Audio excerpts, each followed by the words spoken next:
If you'd asked me 6 months ago what my life looked like, I'd have told you it was as close to perfect as a man like me could ask for. I wasn't rich, not by a long shot, but I had built something steady, something real.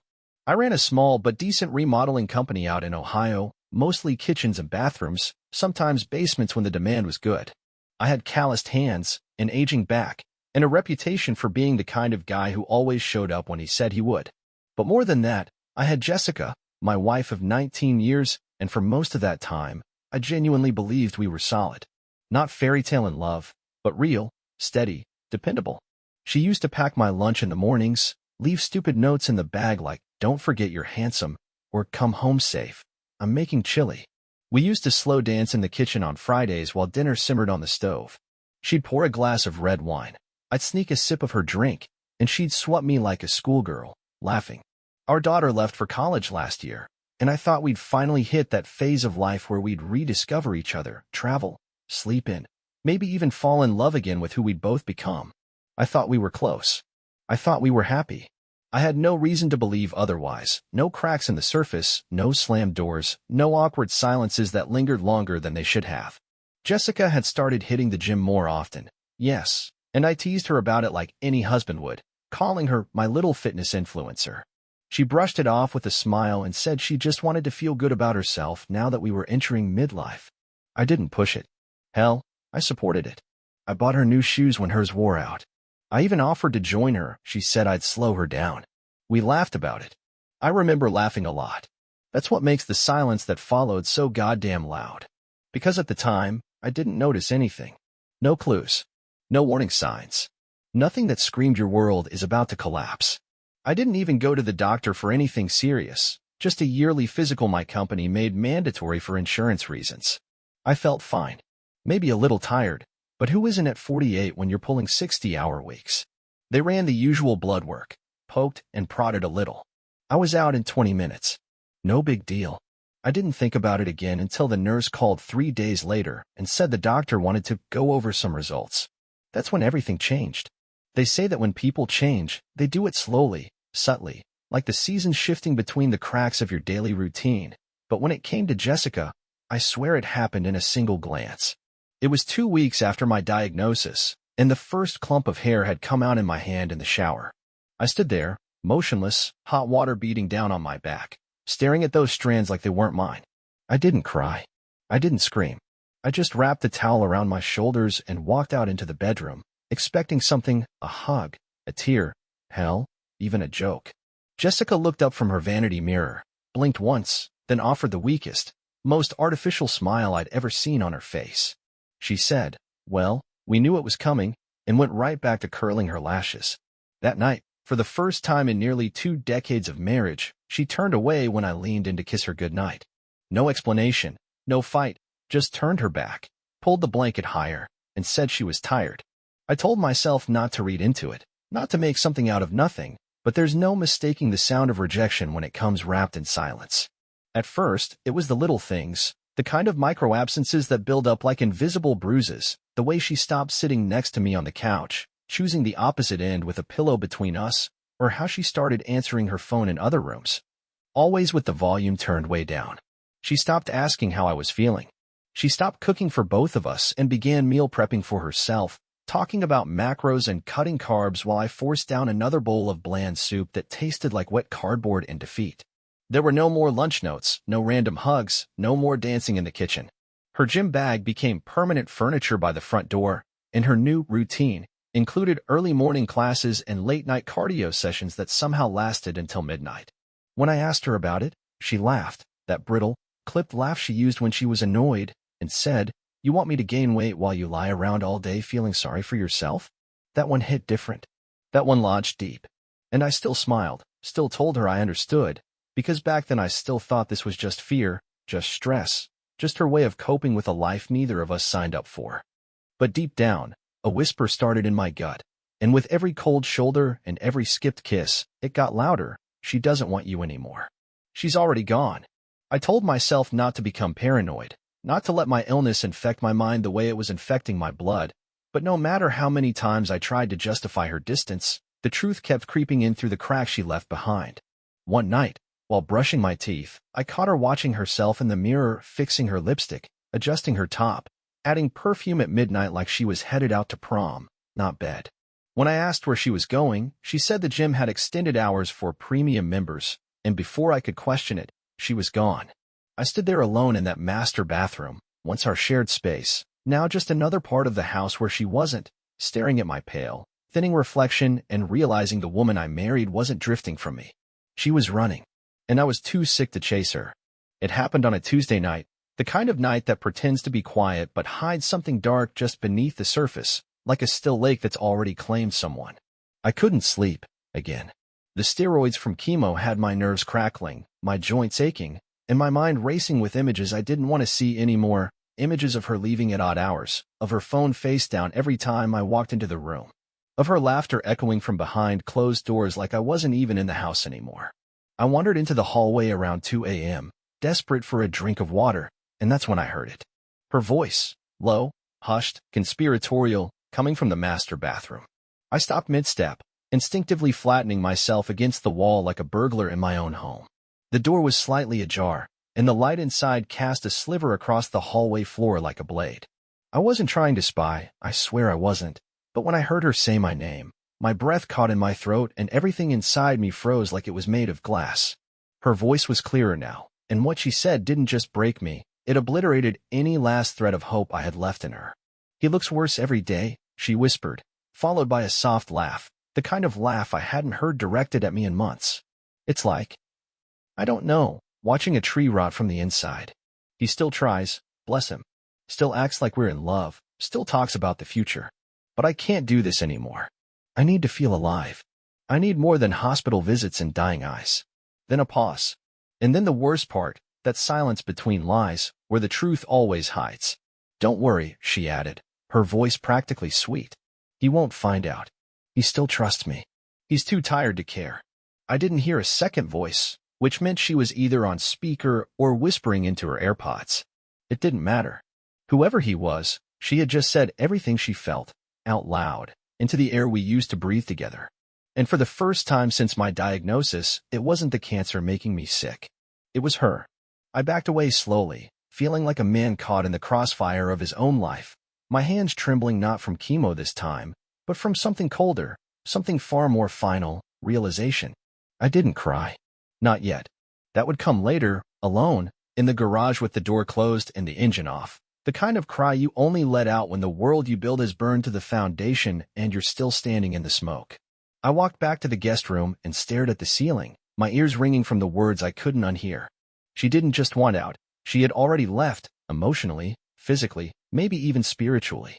And the worst part wasn't the affair. It was the way she talked about me like I was already a ghost, as if I was a chapter she'd skimmed and forgotten, someone she used to know and no longer cared to remember. That was the night something inside me shifted. That was the night I stopped fighting for her and started fighting for me. They say when you catch someone betraying you, the hardest part isn't the discovery, it's waking up the next morning and pretending nothing happened. And that's exactly what I did.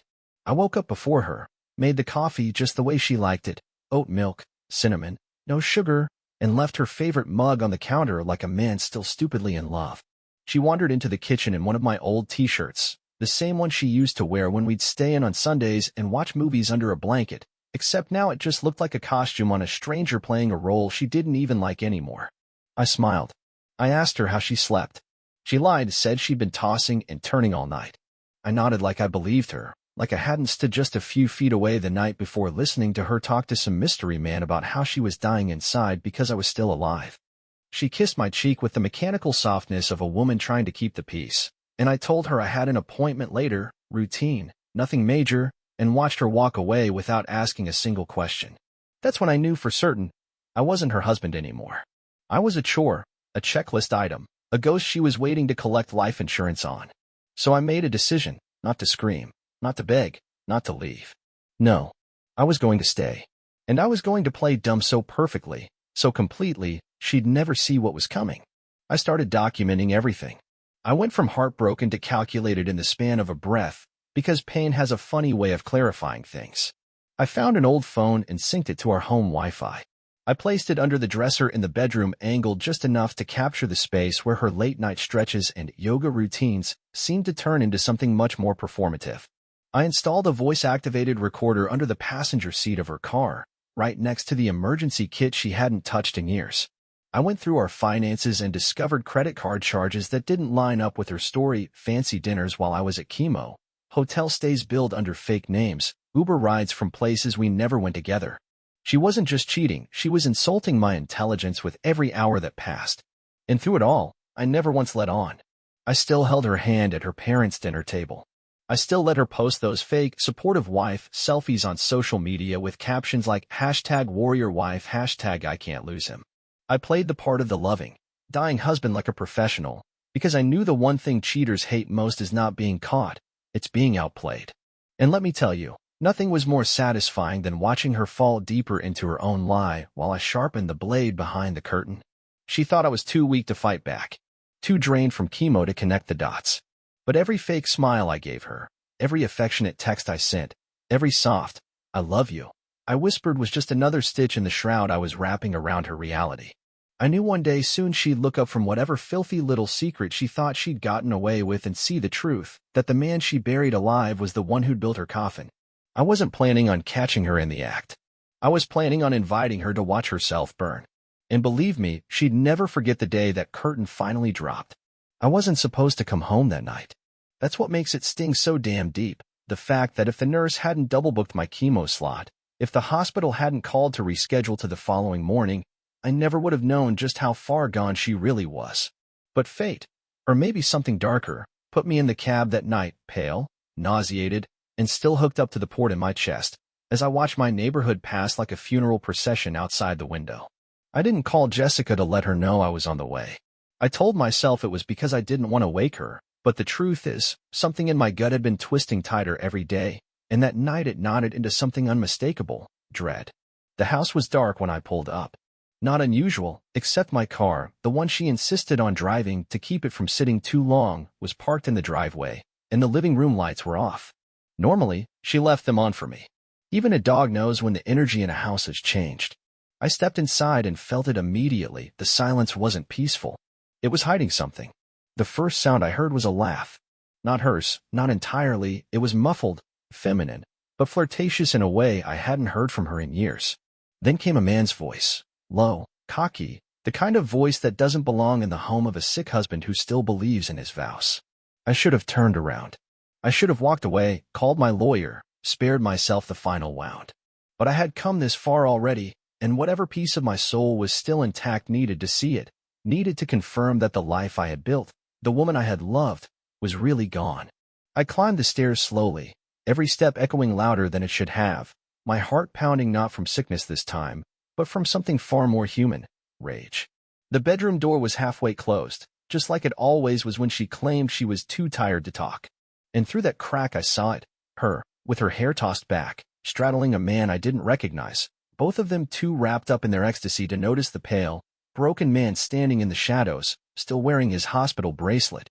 My side of the bed, my pillow, my blanket, and there she was, riding him like I never thought she had the energy for, saying things to him that she hadn't said to me in years.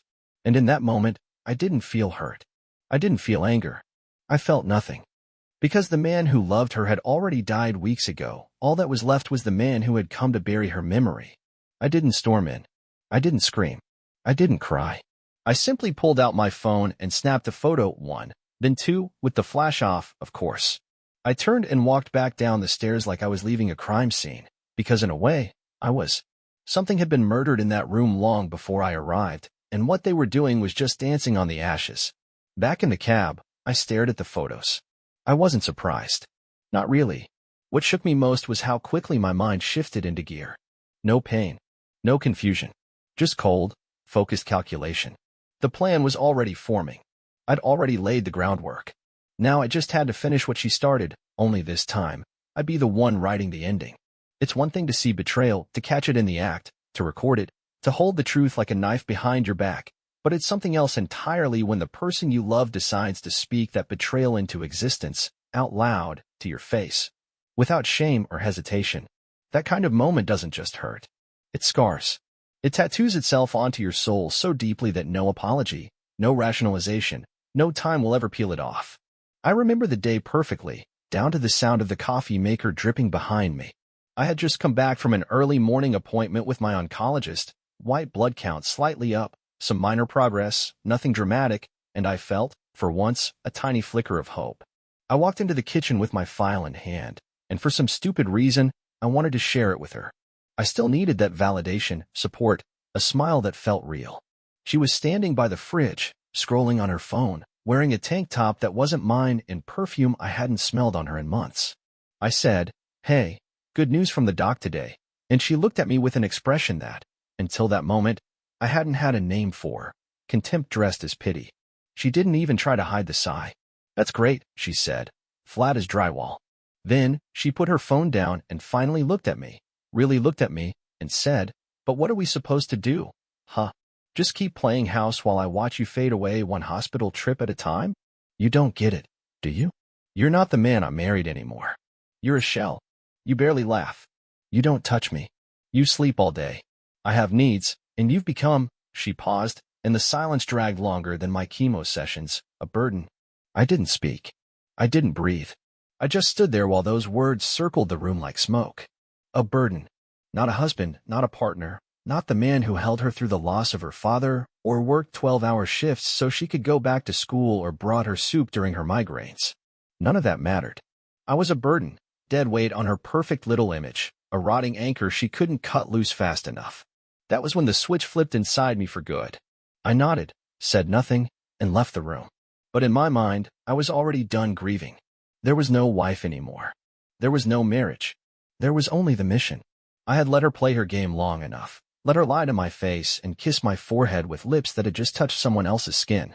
But now I knew exactly who I was dealing with, not a confused woman in pain, not someone coping poorly, but a narcissist. Cold, calculated, entitled to betrayal. And while she stood there, smug in her confession, thinking I'd crumble or beg, she had no idea that I already had her recorded in bed, her finances traced, her web of lies strung together in a neat little digital dossier. She thought she was untouchable, but she didn't know I had already planned her ending. And I would make sure that when the truth came out, it wouldn't just end the marriage, it would bury the illusion of who she pretended to be. I sat there in that hospital chair, pale, gaunt, bone-sharp beneath skin that barely looked like it belonged to the man I used to be, while a nurse I'd never met before inserted the final 4 of my treatment. It should have felt like a moment of triumph, or at the very least, survival. But instead of applause, instead of flowers or a warm hand holding mine, I looked to the empty chair beside me and saw everything I had lost. She didn't come. No call. No text. Not even a lie to soften the blow. She had told me just the day before that she had errands to run, and that traffic near the clinic stressed her out, as if my body hadn't spent the last 8 months being ripped apart from the inside. I stared out the window as the poison dripped into my veins one last time, and in that moment, something colder than the saline bag settled into my chest. Finality. Because for the first time since this nightmare started, I wasn't waiting for her anymore. I didn't care what excuse she gave. I didn't need her to pretend. All I needed now was to finish what I had started, and that meant calling the lawyer. I left the clinic without ceremony, stepped into the cab like a ghost wearing my own face, and as we drove past the streets where I used to feel alive, I pulled out my phone and dialed the number I had saved weeks ago but never dared to press. The voice that answered was calm, efficient, and exactly what I needed. A divorce attorney named Ruby, recommended by an old friend who'd gone through a similar hell. I didn't tell her everything right away. I didn't need to. All I said was, "My wife is cheating on me. I've been documenting it, and I want this done as cleanly and quietly as possible." There was a pause, not of surprise, but of calculation. "You have proof?" she asked. "More than enough," I said, and in that second, I felt a flicker of something I hadn't felt in months, not anger, not grief, but control. We scheduled a consultation for the next morning. I sent over files from a private folder labeled work receipts, videos, photos, voice memos, bank statements, and call logs. Everything she thought she'd hidden was already cataloged, timestamped, and ready to be weaponized. When I got home, the house was empty again. Probably at the gym. Probably not. I didn't check. I didn't care. I sat down at the kitchen table, right where she had told me I was a burden days earlier, and for the first time in this entire ordeal, I smiled. Not out of happiness, not even out of vindication, but because I knew the next move was mine. She had built her fantasy on the belief that I was too weak, too sick, and too blind to see the truth, but what she failed to realize is that pain doesn't always make you smaller. Sometimes it sharpens you into something unrecognizable, something unbreakable. I had survived cancer. Now I would survive her. And this time, when I came out the other side, I wouldn't be the one left alone in an empty house wondering how everything went so wrong. I had rehearsed it 100 different ways in my head, how I'd do it, what I'd say, how I'd keep my composure while her carefully constructed little fantasy world shattered right in front of the man she thought would replace me. But nothing I imagined could compare to the beautiful, still silence that settled over that cafe when I walked through the glass doors, envelope in hand, and locked eyes with the woman who once vowed to love me through sickness and health. And the man who'd been sleeping in my bed while I fought for my life. She didn't see me at first. Too busy laughing, tossing her hair the way she used to when she wanted something. Too busy touching his wrist across the table, whispering with those same lips she once used to kiss my scars and call me brave. I walked slowly, deliberately, past the barista, past a young couple on laptops, and straight to their table, where I stopped just long enough for her to look up and for the blood to drain completely from her face. Her mouth opened, some hollow excuse forming behind her eyes, but before a single word left her lips, I placed the envelope gently on the table, slid it toward her, and said one thing in a voice so calm it made the moment feel even colder. You lied to the wrong man. The color in her face drained so fast it was like watching a ghost realize it was already dead. She didn't touch the envelope at first, just stared at it like it might bite her. Her lover, some gym rat in a tight polo shirt who couldn't have been more than 35, looked confused, then smug, until he caught the look in my eyes and realized this wasn't a jealous husband scene. This was a man with nothing left to lose, and nothing left to protect. What is this? She asked, like the question mattered. I just smiled. It's every conversation you've had with him, every hotel you've charged to our joint account, every lie you told while I sat alone in a cancer ward praying to live for you. I leaned in, just slightly. It's your exit. She ripped the envelope open, and I watched her fingers tremble as she scanned the first page, then the second, her expression folding in on itself, horror bending every feature she'd once used to manipulate me. He leaned over, tried to read it too, but I think he already knew. The fantasy was over. The mask was off. She wasn't a goddess. She was a fraud. And I had just signed her into reality. I didn't stay to hear her excuses. I didn't want to. I had already heard every version of her lies in voicemail recordings, text logs, and bathroom whispers. I turned and walked out, and for the first time in a long time, I felt tall again, not because I'd won, but because I'd stopped letting her win. Outside, the sun was high and unbothered, casting no judgment, offering no applause. Just light, pure and unfiltered. And as I stepped into it, I felt a weight slide off me that no medicine had ever touched. She thought I'd fall apart when I found out. She thought I'd beg. She thought the illness made me weaker. What she didn't understand is that men like me don't die quietly. We rebuild. And as I walked away from that cafe, I didn't just walk away from my marriage. I walked away from the lie she had lived in, and straight into a future where she would have to live with everything I now knew. They rang the bell at the oncology clinic exactly 1 year to the day after my world first split open, and as the sound echoed through the hall, loud and defiant like a war cry, I didn't cry. Not because I wasn't overwhelmed, not because I wasn't grateful, but because the tears had already been spent in the dark, in the silence, in the empty spaces where love used to live. I stood there, leaner than I'd ever been, not from sickness anymore, but from resolve, from discipline, from a kind of hunger that burns deeper than flesh. The scans were clear, not a trace left. I had survived what was meant to kill me. But even more than that, I had survived her. And while I walked out of that clinic into the spring sunlight, free of chemicals and cruelty, she was sleeping on a pull-out couch in her sister's basement, 3 towns over, jobless, reputation ruined, friends ghosting her faster than the man she threw our marriage away for. The gym rat didn't last long. Once the money dried up and the drama started costing more than the thrill, he bailed, left her high and dry without a word. From what I heard, she tried blaming me for her downfall. But you can't rewrite a story when the receipts are already public record. I didn't post a single thing. I didn't gloat online. I didn't tell my side to anyone who didn't need to know. But word got around, like it always does in small towns with big mouths. And soon enough, The people who used to envy her started to avoid her instead. Her best friend unfollowed her. The moms from yoga group stopped inviting her to brunch. Even her own sister, the one whose house she crashed in after the divorce, told a mutual friend that she was tired of Jessica playing the victim in a story she wrote with her own hands. Meanwhile, I rebuilt. Slowly, deliberately. I started working part-time again, then full. I joined a men's hiking group. I went to therapy, cleaned out every corner of the house she once infected with her lies, and turned it into a space that breathed. I even got a dog, a rescue mutt with mismatched eyes and a bark too big for his body. But damn if he didn't sit beside me like he'd known every ounce of pain I'd ever felt. For the first time in years, my house wasn't just clean, it was quiet, safe, mine. I still get texts from her now and then. Most I delete without reading. But one came a few weeks ago that I couldn't ignore. It said, "I miss the life we had. I made a mistake. No apology. No ownership. Just regret disguised as longing." I stared at the screen for a while, not angry, not tempted, just stunned that even now, after all she'd done, she still thought I might come back.